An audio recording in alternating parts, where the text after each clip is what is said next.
guys, we're now on the Leatherman wave.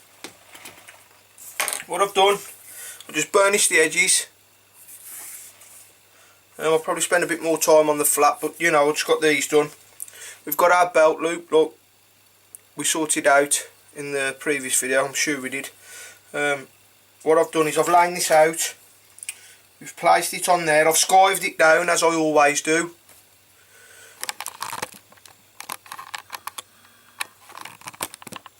What I do now is we'll lay it out. I've got my stab awl, I've gone through each hole so I know roughly where, and then I've scored it all, keyed it, ready for the contact adhesive. Right, we'll add some contact adhesive now. This brush might be just that little bit too big, although now we'll get away with it.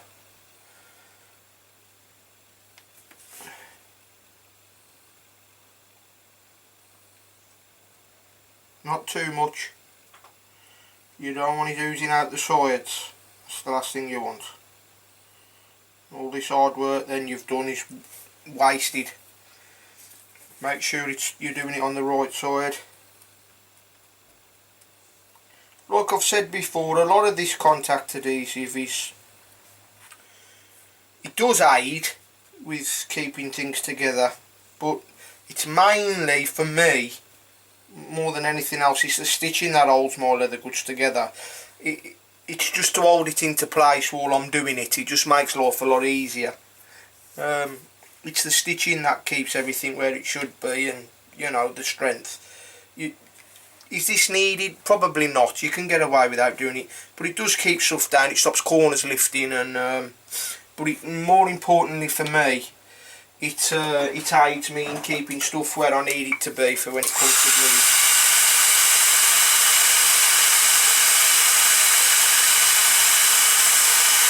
Just give it a quick zap with the hairdryer just to speed up the process. Won't need 2 coats this. Right. I'm back to my old glue. And I still use a lot of 2 coats with my old glue, but for this process, just to hold it in, it's not needed. It's not like a welt. Okay, quite warm in here. I've got the wood burner on. Okay, right, let's just double check here. See, I had to put it on the wrong way then. Okay.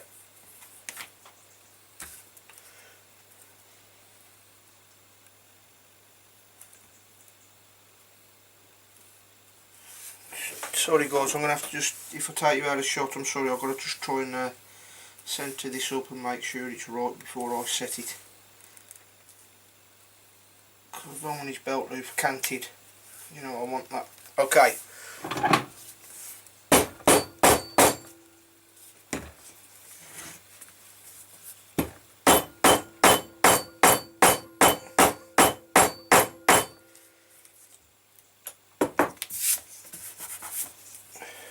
Right, that's set now.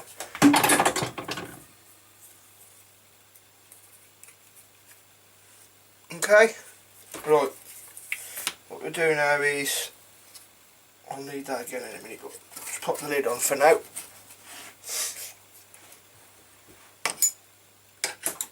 Okay, just give that a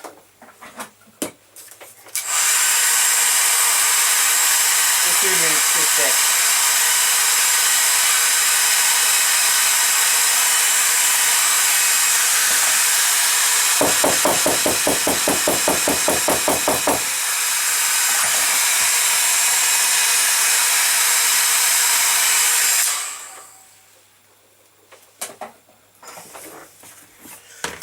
We'll prick the holes.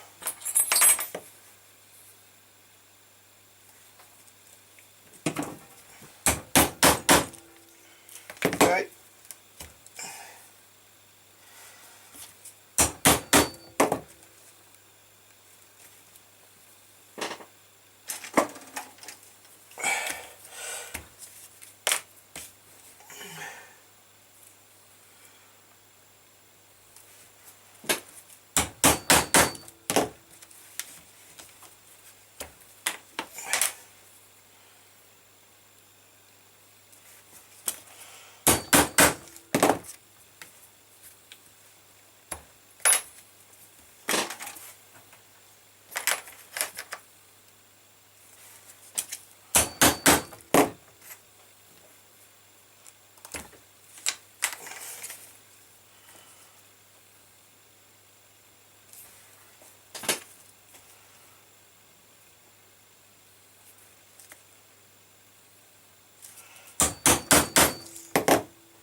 Okay.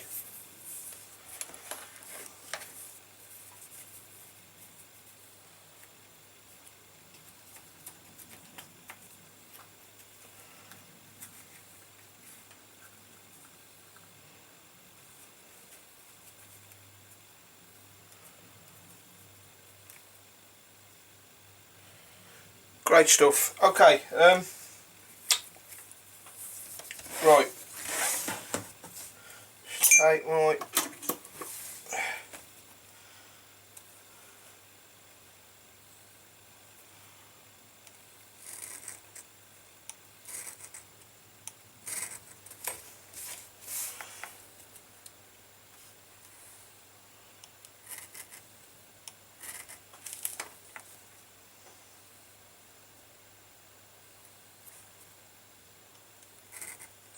groover and we'll just recess these stitching because his wave will pass over these, and it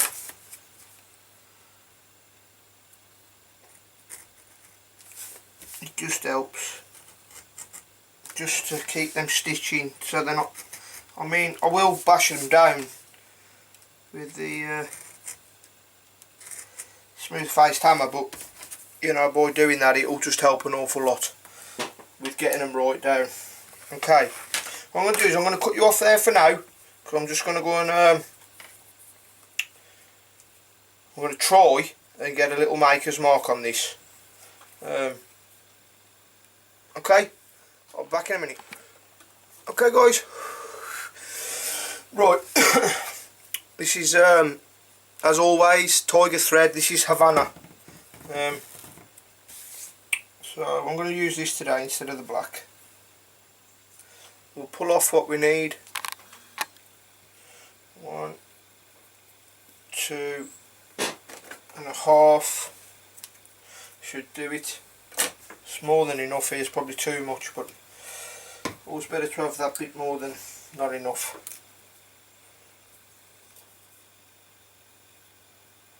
And if you ever do run out of thread, it's not a problem. You know, just to go back through and carry on, but you know, if I can keep it all as one, I always do, and it does wind me up if I do run out of thread, you know, especially when I'm doing a long run. I'd rather it be all as one than now I could stick these in the clams, but for what this is, to be honest, I'll be just as quick to just do it like this, probably. We'll see.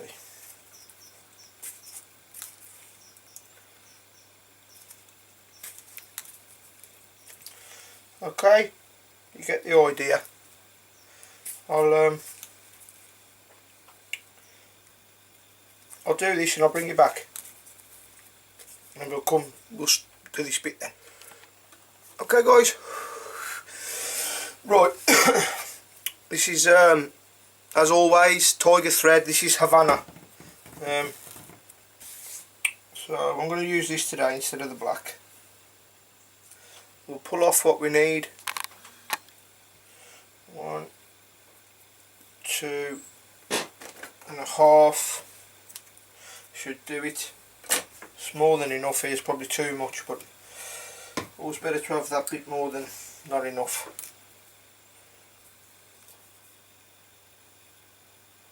And if you ever do run out of thread, it's not a problem. You know, just to go back through and carry on, but you know, if I can keep it all as one, I always do, and it does wind me up if I do run out of thread, you know, especially when I'm doing a long run. I'd rather it be all as one than now I could stick these in the clams, but for what this is, to be honest, I'll be just as quick to just do it like this, probably. We'll see.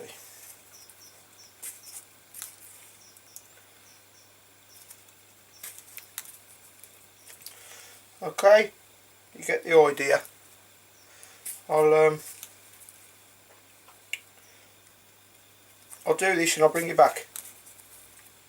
And we'll come. Okay guys, thought I'd bring you along just to show you this part like I did with the other part. But okay, take your scratch awl. I'll go through my existing holes that I've already done.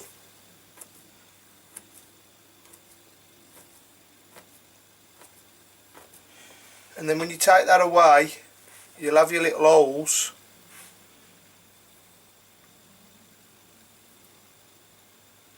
Where are we? There. If you can see them just.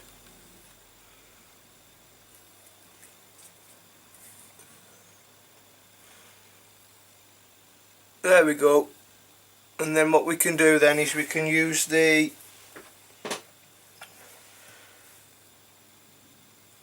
scratch awl to scratch away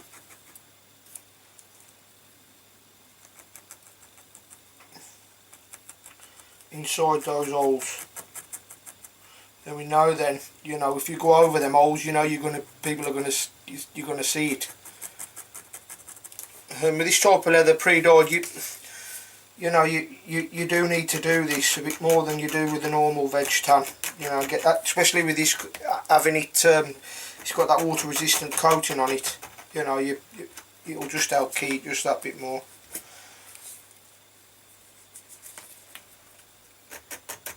Okay. Right.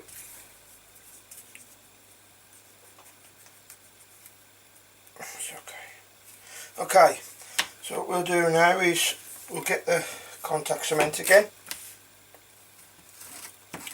Now I know this is too small for this brush, so I'll just get rid of that brush a minute. We'll go for my little one.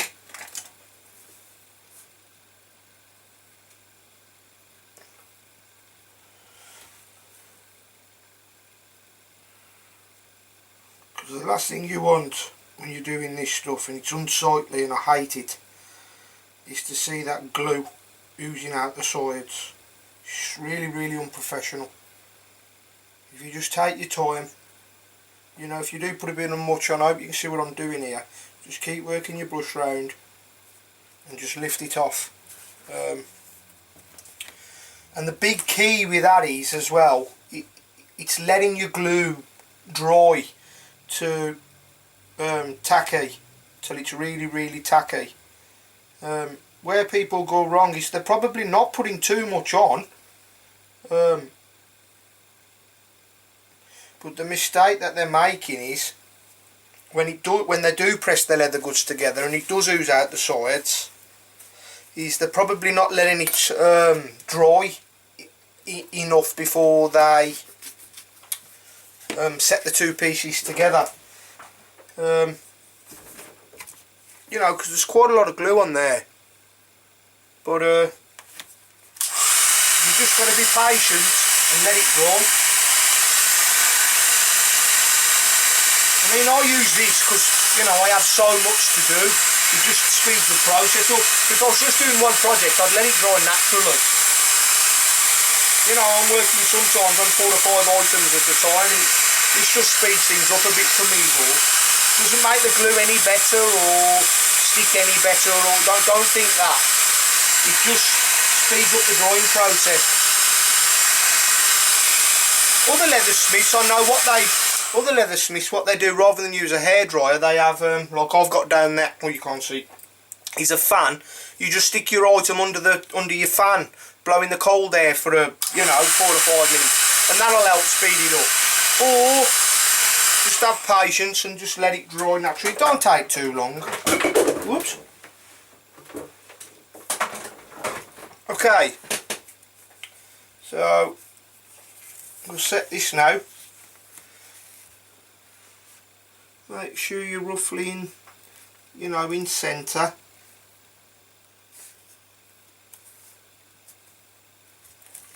Have a look.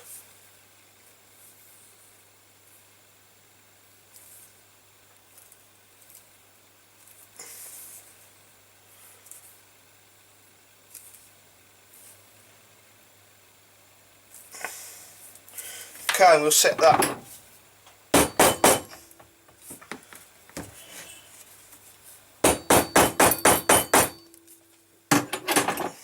Okay.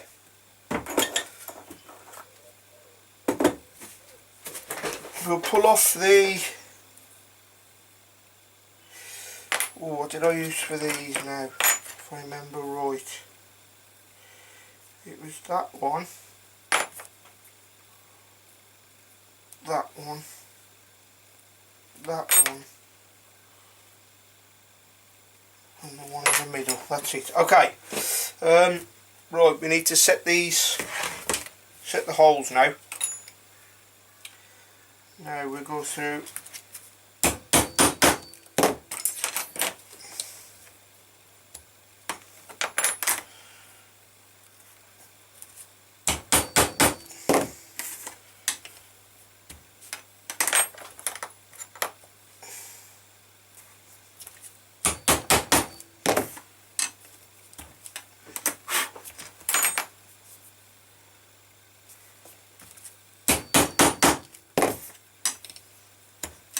Okay.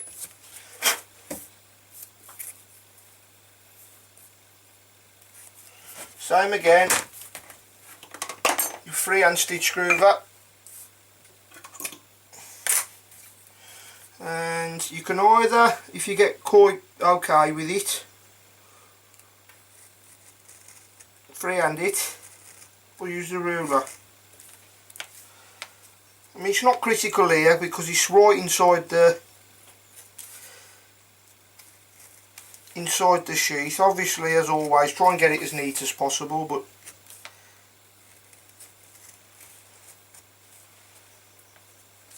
what you're trying to achieve is the groove. I mean, nobody will see this in there. So there we go. If you know, if not, you just use the ruler and take your time.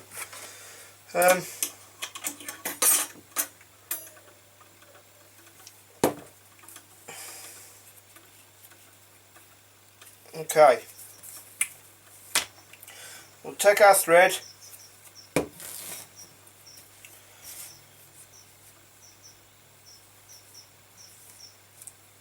one, two, and a bit,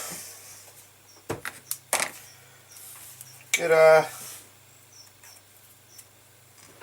number 4 saddler's needles,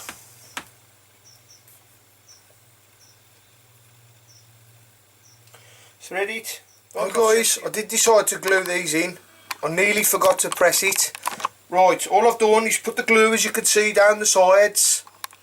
I nearly forgot. I can't hang about here guys, and I've got to concentrate because I'll get in a right mess. I'm going to slowly start working these round now.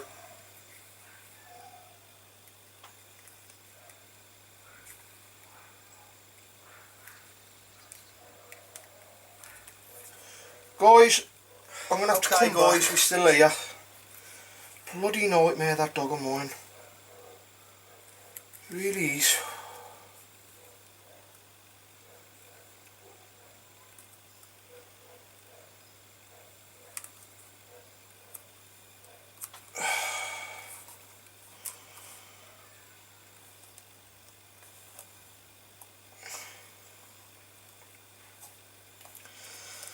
Okay. Phew. This is a bit of a nightmare.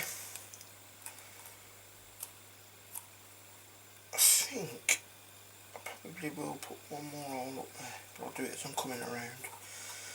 Okay, now normally I'll leave this for a... I'm just working the sides here guys. Sometimes I'll get something like that, little burnish stick, just to push the bottoms out a little bit.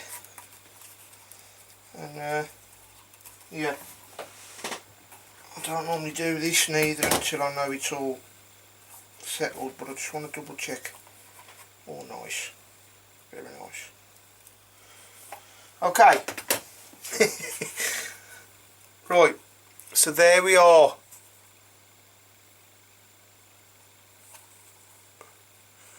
And hopefully this should help with box stitching a little bit. It's an art and it's a stitch I enjoy doing, and yeah, I think it makes things look just that little bit pretty if it's done right, that is, because this is one of them things with leatherwork, if you get it wrong it can look really, really bad, and it looks terrible if there's an item that's done and it's not done right. All here looks terrible. And anyway, the only thing I wish I'd have done with this, and it wasn't asked for, was I just wish I'd have just took a little bit out there. I mean, it's not needed because I've protruded it out enough, but I just think it would have looked nicer with a little. But either way, it's coming. Be pretty this when it's done. Maker's mark's a bit off on the back. I've just done it quick, but there's not a lot I can do about that now. It don't really matter, as long as it's on there. I mean, the last one I done for him and he said I didn't put it on, so I was going to put it here, but it's a bit much, you know. So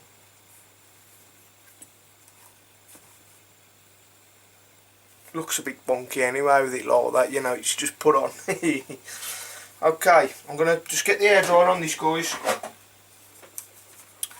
and let this settle. Where am I? Just push. When you do push these sides out, be really careful, guys, because it's very easy just to pop that side out. And once you do it once, I guarantee you it'll never go back in right like you did it the first time. It just never does. I think it's because it pulls the leather out of, especially with the contact adhesive, it pulls the leather out of shape and stuff, and that edge will be really rough where the leather's pulled all the fibres, and it won't be nice and crisp when you come to set it again. Don't ask me how I know that. Okay, right. Now let this settle for a bit. I don't want to start box stitching this yet, because I'll end up pulling the other side open, and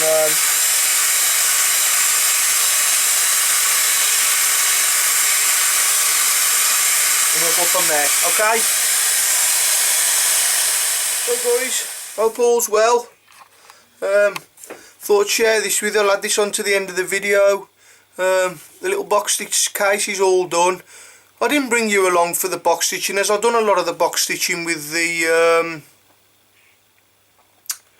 big custom hold all I did, so it was only the same thing. And rather than bore you through that, if you want any tips on that type of stuff, if you go back to my previous video when I done the custom hold all, you know, I done quite a bit on the box stitching, so I done a little video on that. So yeah, there's your box stitch.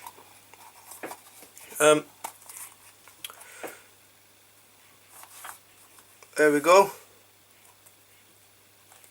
Fits great.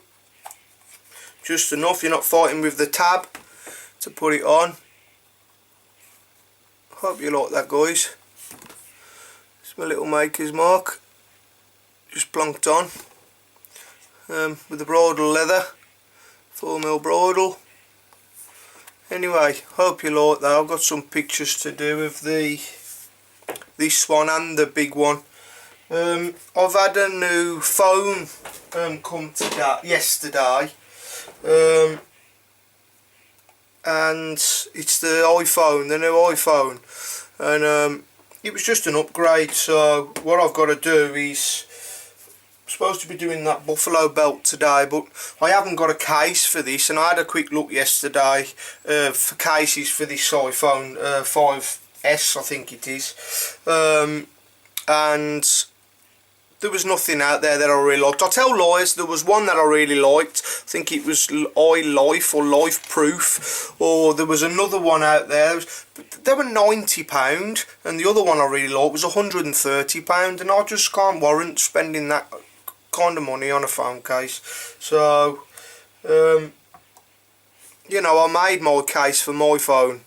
This is the iPhone 4S anyway, so, and this has served me great. So It's lined with pigskin, and obviously me being me, I'm going to make one for it, so I might bring you along for that. I don't know whether there's many I couldn't find many cases out there for it that I liked anyway, leather. A lot of them are them like folio types, and I like to be able to get to the screen pretty much instant. And what I'll do then is I'll put I buy a product called an Invisi Shield, and I put that front and back, and that, you know, so that helps the front from getting scratched and stuff. I mean, you lose a little bit of resolution, but I'm not that bothered about that type of stuff. I'm not mad with these phones like that. You know, for the deal they'd done me for the upgrade on this, it was pointless not doing it, to be honest. Mrs. wants this one anyway, so yeah, so I'm going to try and design a case similar to this for this one, and I'll try and bring you along for that if I can. Okay, bye for now guys. Lee.